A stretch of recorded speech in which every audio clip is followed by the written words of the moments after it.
السلام عليكم. صاحبة القصة بتقول أنا بنت عندي 31 سنة وسافرت السعودية من كام سنة كده واشتغلت هناك، والحمد لله ظبطت حياتي جدا هناك وعايشة لوحدي وباخد فلوس كويسة جدا.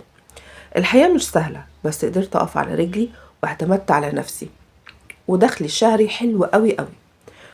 من فترة كده رجع تواصل معايا دكتور كنت أعرفه من حوالي 5 سنين، وكان بيجي المستشفى اللي كنت بشتغل فيها في مصر ويتابع الحالات بتاعتي. بقينا صحاب جدا والعلاقة ما بيننا كويس، علاقة كلها احترام وتقدير.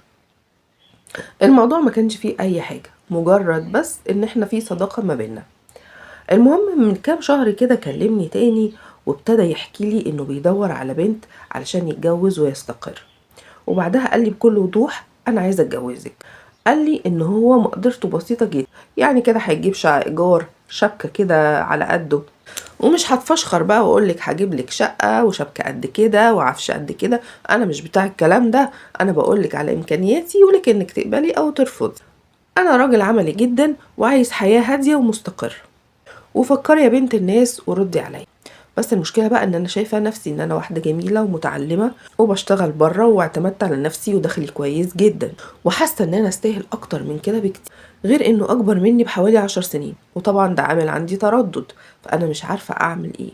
وفي نفس الوقت كل ما ابص لعمري احس ان انا كبرت وان فرصتي قلت وان يمكن لو رفضت مش هيجي حد تاني احسن منه.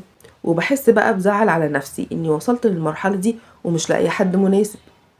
دلوقتي انا محتاره اقبل ولا لا، اسمع صوت عقلي ولا احساسي وقلبي، ولا استنى لما يجيلي الشخص المناسب ليا. اولا مش معنى ان انتي وصلتي 31 سنه يبقى انتي كده خلاص هتتركني على الرف واي حد يجيلك توافقي بيه على طول، لا ما ينفعش.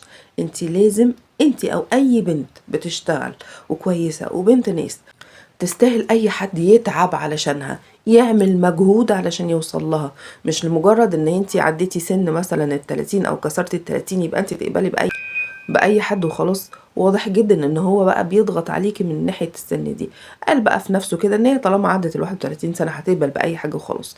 ده دكتور بيشتغل في السعوديه، يعني ايه امكانياته ما تسمحش؟ مفيش الكلام ده، لازم تعززي نفسك.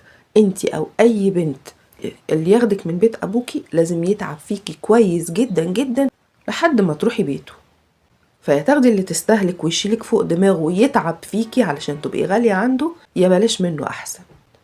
مستنيه اعرف رايكم في التعليقات، واستنوني ان شاء الله في مشكله جديده الحلقه الجايه. سلام عليكم.